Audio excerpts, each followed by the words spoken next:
km qui traverse la Roumanie en diagonale et qui est conçu pour la randonnée, le cyclisme et l'équitation. La route est balisée par des bornes peintes, des panneaux indicateurs et des bornes en embellies sculptées individuellement à chaque kilomètre. Ces bornes forment peut-être la plus longue galerie d'art au monde et accompagnent les voyageurs tout au long de la randonnée, comme il explique Ana Voican. Cred că ne concentrăm un pic pe un proiect foarte apreciat, care merită să fie menționat în discuțiile acestea, care je voudrais m'attarder un peu sur un projet très apprécié qui mérite d'être mentionné. Il s'agit de la Via Transilvanica pour laquelle on a beaucoup investi dans la signalisation que l'on peut parcourir à pied ou à vélo sur certains tronçons. Elle est splendide et mérite d'être visitée car elle donne une image complète de la Roumanie. Nous avons rencontré des touristes étrangers. La première chose qu'ils nous ont dite lorsqu'on leur a demandé pourquoi avez-vous choisi la Roumanie comme destination, c'est que la Roumanie est sauvage.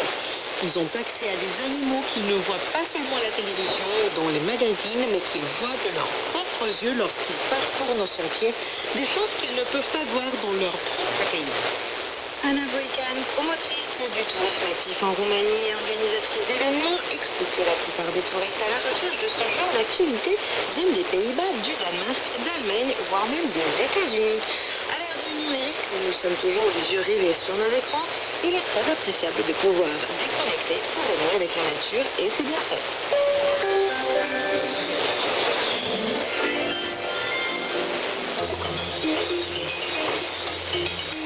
La nette verte. Daniel nous parle aujourd'hui des solutions pour la cohabitation pacifique entre l'homme et l'ours. Au micro, Valentina Belarski. La troisième édition de la conférence internationale Touchnav Eco Bear Conf s'est récemment déroulée à Touchnav-les-Bains, une ville thermale dans le centre de la Roumanie. La dernière a réuni des dizaines de spécialistes venus des quatre coins de l'Europe ainsi que des représentants des autorités et institutions impliquées dans la gestion et la prévention des conflits avec les ours. Christian Remuspap est coordinateur du département des espèces sauvages au sein de l'ONG Devos Roumanie. Il nous a expliqué que les chercheurs, scientifiques et praticiens avaient participé à plus de 40 présentations sur la coexistence avec les espèces du grand carnivore. Écoutons Christian Remuspap. Există exemple soluții practice, cu siguranță le-au explorat oarecum posibilitatea. Beaucoup se sont concentrés sur des solutions pratiques. D'autres ont exploré la possibilité de créer des communautés Bear Smart, comme c'est déjà le cas à Brăila-Touchnav.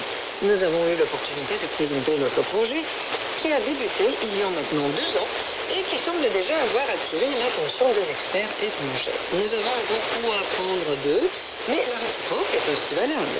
Il est certain que nos situations diffèrent, nous n'avons pas la même population d'ours et nous évoluons dans des contextes différents. Cet échange d'expérience est donc plus que bienvenu. Et c'est justement pour cette raison que la conférence de Touchnav est tout à fait pertinente et devient même emblématique, du moins pour toute la région des Carpates. Il s'agit d'une conférence qui, à terme, pourrait devenir la plus importante d'Europe dans le domaine de la cohabitation entre l'homme et les espèces de grands carnivores, a expliqué Christian Remuspap. Parmi les sujets intéressants, on retrouve le rôle de la technologie dans le démenti des fausses informations et la documentation des dommages, mais aussi le pouvoir de l'intelligence artificielle pour générer des solutions afin de prévenir les conflits entre l'homme et l'ours. Christian Remuspap poursuit. Practic, tehnologia a avansat suficient de mult încât ne ajute. Concrètement, la technologie a suffisamment progressé pour nous aider à minimiser les conflits. Il existe par exemple un radar de conflits potentiels qui prend en compte les bases historiques de la présence des ours ainsi que les conflits passés. Il peut intégrer des informations en temps réel émises par exemple par des paliers posés sur les ours ou des caméras à détecteur de mouvements placés dans les forêts et capables de transmettre des images des ours. Il existe également un logiciel qui permet d'identifier l'espèce qui se trouve face à la caméra. Sur la base de toutes ces informations, l'IA peut générer une prédiction. De la même manière que nous obtenons les prévisions météorologiques pour la journée en cours ou pour les jours à venir. Ce système peut également nous indiquer sur la base de toutes ces données quand et où des conflits indésirables avec des ours peuvent se produire. Ces informations sont particulièrement importantes, notamment pour les équipes d'intervention. À Tossoir-les-Bains, cette dernière reçoit des signaux en temps réel sur la présence des ours qui sont surveillés par des colliers. L'équipe est donc en mesure d'agir avant que l'ours ne pénètre dans la ville, évitant ainsi tout incident potentiel, a conclu Christian Remospa. En 2023 et 2024, grâce à la mise en œuvre de nouvelles technologies, aucun conflit entraînant des dégâts matériels ou autres n'a eu lieu à Touchard-les-Bains. De même, le nombre d'appels passés au 112 a diminué par rapport à 2021, passant de plus de 220 appels à 14 en 2024. N'oublions pas toutefois que la forêt reste l'habitat naturel des ours et autres animaux qui étaient là bien avant nous, et qu'il est important de préserver ces espaces et d'en prendre grand soin. Car c'est bien car leur habitat est menacé que les animaux finissent par se rendre dans nos villes et villages pour trouver de quoi se nourrir. La technologie est une solution, mais n'oublions pas de nous attaquer aussi à la racine du problème. Respecter davantage la nature.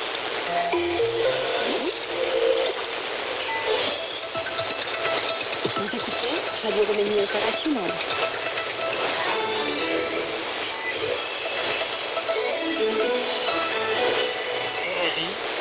Sur la Roumanie. Place à la musique folklorique sur les ondes de Radio Roumanie Internationale. Vous êtes en compagnie d'Andra Jouganari. L'instrument importe le plus populaire dans la musique folklorique roumaine et même dans la musique classique cultivée est le violon. C'est l'instrument en bois dont les sons sont produits par l'archet tiré sur les quatre cordes est aujourd'hui le sujet de notre chronique composée de ces musiciens virtuoses. Parmi eux, on retrouve Iona Ataque qui a appris à jouer du violon mais aussi du tambourin auprès d'un célèbre musicien de la région d'Ardèche dans le sud et qui à 18 ans faisait déjà partie d'un groupe musical. Il est devenu populaire dans les bars de Bucarest. Ensuite, il a fait ses débuts à la radio et a eu des collaborations ultérieures aux côtés des noms les plus importants de la chanson folklorique roumaine. Écoutons donc Iona Ataque et son violon dans La Ronde du Coustic, un enregistrement de 1962.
les violonistes les plus célèbres de la musique folklorique roumaine sont nés dans des familles de musiciens. Ils ont appris à jouer de cet instrument dès leur plus jeune âge grâce à la pure intuition dont ils sont dotés et non pas grâce aux leçons qu'ils ont reçues. C'est également le cas de Nicu Stănescu, d'une célèbre famille de violonistes lui aussi, mais qui a suivi également les conseils du grand compositeur et violoniste roumain George Enescu et s'est inscrit au conservatoire de Bucarest, dont il a reçu le diplôme en 1927. Il a été immédiatement embauché à la Philharmonie de Bucarest, mais en même temps, il a commencé à chanter en tant que soliste dans différents restaurants, ce qui l'a amené à créer son propre groupe. Sa collaboration avec la plupart des interprètes de la génération d'or du folklore romain et avec la direction des orchestres Ciocârlia, La Luette et Barbu Lăutaru et avec la radio publique roumaine, tout cela a permis à Nicu Stănescu d'inclure dans son répertoire toutes les chansons classiques pour violon et même des chansons populaires dont certaines il a lui-même collectionnées et arrangées. Écoutons-le avec la chanson Petite colline et une vallée profonde.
L'un des plus grands violonistes tant de la République de Moldova que de la Roumanie fut Ion Dragoi, dont la seule mission était de perfectionner l'art de l'interprétation folklorique authentique. Il a eu l'occasion de voyager dans de nombreuses tournées internationales. Écoutons maintenant Ion Dragoi avec un air de danse moldave enregistré en 1977 aux côtés du chef d'orchestre Ion Boté.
apparu dans le nord de l'Italie dans la première moitié du XVIe siècle, le violon s'est rapidement répandu dans toute l'Europe grâce tant aux musiciens des rues qu'aux musiciens des cours nobles.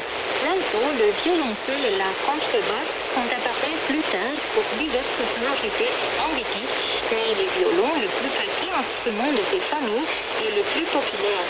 C'est le plus probablement sa petite taille qui le rend facilement transportable et son accessibilité dans n'importe quel espace ou conditions qui ont contribué tant à son notoriété qu'à la polyvalence des styles pouvant être joués sur 4 cordes.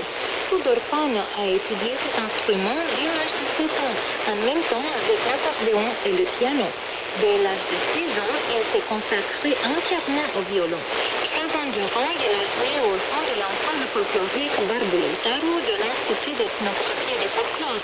À l'âge de 21 ans, il est devenu membre du groupe Tokaria à l'ouest du ministère roumain de l'Intérieur. En 1953, il a rejoint l'ensemble de jeunes aux côtés duquel il a remporté des médailles d'or au pays et à l'étranger. Écoutons maintenant le violoniste Tudor Pan avec la ronde staccato accompagnée de l'ensemble Tokaria dirigé par Victor Tredescu.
Apprécié a été Nicolae Botgros, issu lui aussi d'une famille de violonistes de la République de Moldova.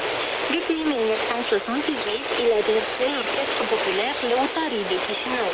Cet ensemble s'est imposé comme une référence en matière d'interprétation et de professionnalisme dans le folklore roman, populaire grâce au maestro Nicolae Botgros. On écoute enfin de notre rubrique avec 2 airs de danse, Sârba și Coreeagă.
internationale.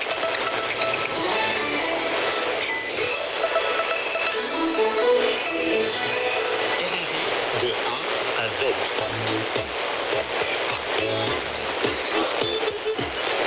Le coup de cœur du livre. Un programme de Radio Roumanie Internationale en partenariat avec la librairie française Tiralina.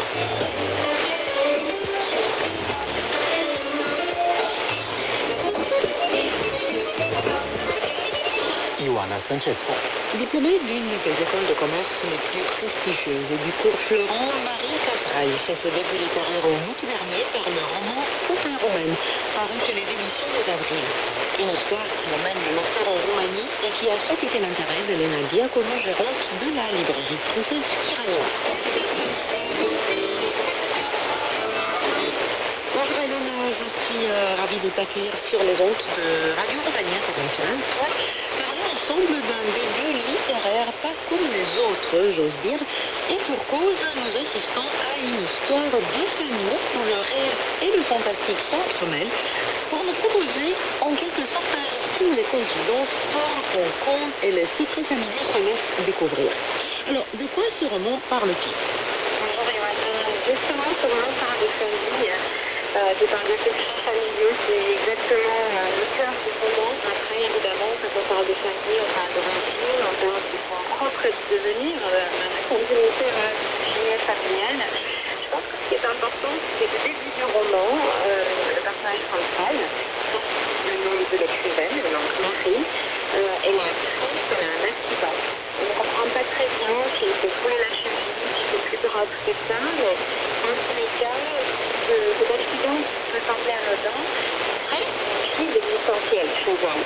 Elle se dit que finalement, cette difficulté qu'elle a à être actrice est telle qu'elle va se reposer la question de qu'est-ce que c'est sa vie, qui elle est. Et pour répondre à ces questions, elle propose à sa mère d'aller en Roumanie. Sa mère, elle est roumaine, elle, Marie, est née en France. Elle a déjà visité sa famille en Roumanie, elle n'a jamais vécu, et elle voudrait retourner en Roumanie, retrouver les membres de sa famille qui sont toujours en vie et essayer de comprendre davantage qui elle est. Alors, nous voilà donc invités en Roumanie, dans le petit village de Miorica, dans le nord en France, celui d'un des 4 mythes fondamentaux de la culture roumaine. Justement, nous voilà en Roumanie pour remonter l'arbre généalogique de la protagoniste de cette Marie. C'est une famille composée de femmes. Alors, qui sont-elles et comment sont-elles? Oui, c'est assez drôle, c'est un peu une tribu féminine, les hommes sont absents, et ils ont occupé énormément, ils sont morts dans les récits de ces femmes, et ils sont présents, surtout les skis apparaissent de nombreuses reprises, mais hélas, ils sont là, et donc on assiste à ces 3 générations qui discutent et qui se discutent. On a donc Marie qui est venue avec sa mère.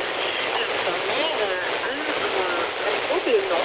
Elle s'appelle aussi Zana Popa, qui a un nom roumain assez commun, mais ce nom, sa fille, elle le découvre seulement dans le village de Miorica. Parce qu'elle porte un autre nom en France, et c'est le nom de Olympia Fresco.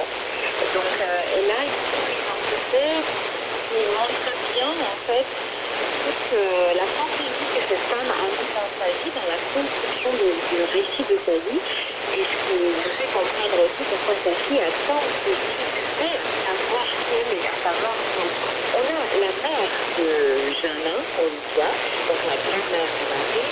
On a aussi la tante de Marie, qui est donc sœur de Jeannin, Olivia. La tante s'appelle Vera et c'est une femme plus forte qu'un homme. Je dis à plusieurs reprises dans le roman. Un personnage assez dur, comme ça, sans beaucoup de délicatesse. Et du coup, cette femme qui vit dans le village, elle tombe dans un village assez reculé, pauvre, et non pas du tout la vie parisienne que Marie a connue. Et elle est là, spectatrice un peu de cette famille, qu'elle connaît un peu, mais elle ne parle pas roumain. Elle regarde avec des grands yeux et en essayant de comprendre tout ce qui se joue dans une scène qui semble se dérouler devant elle. Et du coup, voilà, toutes ces femmes ont derrière elles d'autres femmes. Et petit à petit, leur arbre généalogique le devient plus clair, mais jamais très très clair, puisque ça depuis la fin, on ne sait jamais, puisque Marie ne sait jamais quelle est morale et quelle est la part d'invention. Alors, évoquer la famille roumaine, même inévitablement évoquer cette Roumanie d'avant la révolution anticommuniste et tout ce qui a impacté la vie des Roumains. Comment les traumas sont-ils vécus? Le trauma des familles surgit en fait de ce historique. Clairement, le trauma historique qui devient trauma familial dans cette famille. On a donc la mère de Marie qui raconte qui se devient, qui traduit en tout ce que les autres femmes racontent. Et donc, il y a la partie la plus importante, on va dire, de l'histoire de la Roumanie qui est présentée, c'est justement les antisémites, c'est la nationalisation. Cela revient à la reprise, puisque les parents, donc les grands-parents de Marie, les parents de Johanna, auraient beaucoup de terres et donc étaient dépossédés de ces terres à l'arrivée des communistes en pouvoir. Et cela, évidemment, a transformé la vie de cette famille. Ensuite, on a aussi la Deuxième Guerre mondiale qui se présente, que la grand-mère a dû fuir la guerre et finalement elle s'en retrouve très très tôt et des bombardements, donc il y a presque risque pays. Donc on a tous ces moments-là de l'histoire de la Roumanie qui sont racontés et puis surtout ils sont racontés dans ce que ça a fait vivre aux membres de cette famille. Donc pauvreté, donc misère, donc il y a une partie de honte qui est importante justement pour ces familles qui étaient riches. Viol, on ne sait pas très bien, mais a priori il y aurait eu des viols pendant la guerre. Donc en fait tout cela est présent justement dans la non-musique, dans le fait que ces femmes n'arrivent pas à se parler ouvertement et dans le fait que tout est un peu flou, on comprend qu'on a voulu oublier, on a voulu construire et pour la mère, on a voulu embellir. Alors, le roman se construit à la frontière entre récit de vie, journal, poésie, conte. Est-ce que ce n'est pas un peu déroutant, on va dire, pour le lecteur? C'est un peu déroutant, je dois avouer. Alors moi j'aime bien être garantissant dans ma lecture, donc c'est quelque chose qui me réjouit plus qu'autre chose.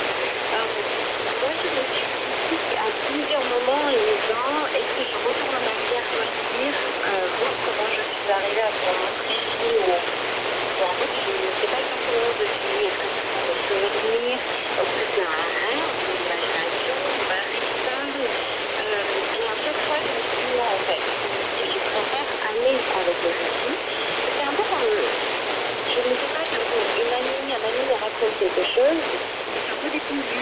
Mais on l'écoute finalement sans interrompre, parce que même si ce n'est pas clair, même si c'est un peu tordu, ce qui compte c'est que cette amie me renvoie. Et sinon on est vraiment dans la confusion de Marie, elle-même elle est donc elle se sent plus claire avec nous. Et donc c'est cette empathie, je dirais que c'est prêt avec la narratrice, avec le personnage central, où on se dit la bonne est différente et nous non plus, mais on a envie que ça devienne plus clair pour elle. Et finalement, moi, je suis divertie quand même en faisant du récit. Alors, je voudrais vous interroger un peu sur le style en sachant que nous nous trouvons devant une feuille d'une rare créativité et originalité.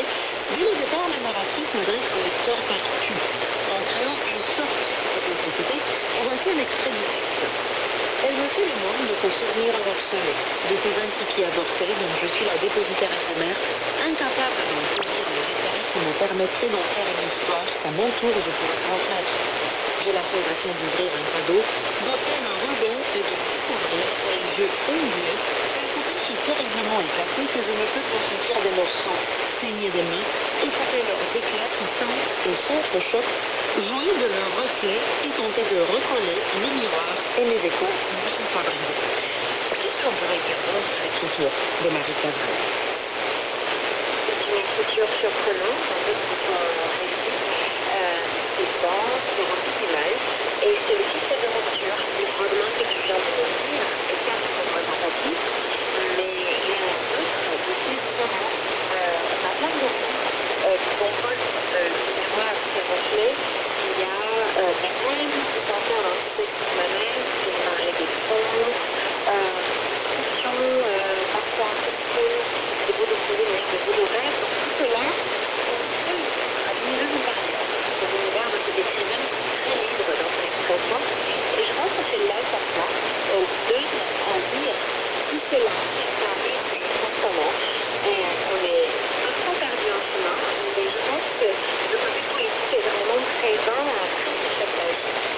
on ne saurait parler de ce roman sans parler de son titre, car les poupées roumaines nous font penser bien évidemment à la russe, ces poupées de taille décroissante, et donc de ces scènes de mer perpétuant l'héritage familial à travers l'enfant dans leur ventre. Qu'est-ce qu'on peut dire de ce titre? Est-ce qu'il se justifie? Oui, je pense que tout ce qu'on a dit jusque-là, évidemment, on est dans cette transition fin du attachement, la mère, donc la grand-mère, l'arrière-grand-mère qui est là aussi, ou en dessous, à l'intérieur, je ne sais pas trop. Et je pense qu'il y a autre chose qu'il faut, parce qu'on parle beaucoup de beauté, c'est-à-dire la mère de Barbie, la mère bébé, que je dis, c'est une femme très belle. Là, il commence à vieillir, une beauté qui se fane, après, Marie, comme elle n'arrive pas à passer beaucoup avec les gens du village, elle est jugée d'un point de vue physique. Les gens disent qu'elle est belle. Si la quantité, ça va bien là dans le titre, on peut demander, voilà, qu'est-ce qu'on fait de cette beauté en fait. Alors, si vous allez parler de ce roman, en trois mots seulement, qu'est-ce que c'est? Je dirais politique, version, et je dirais féminisme. Et de Nadia Clément, merci à toi, madame, monsieur. Poupée romaine de Marie Cabraille, appelée chez Les Avrils, le coup de cœur. C'est fini, de la radio romaine internationale et de la radio française qui s'en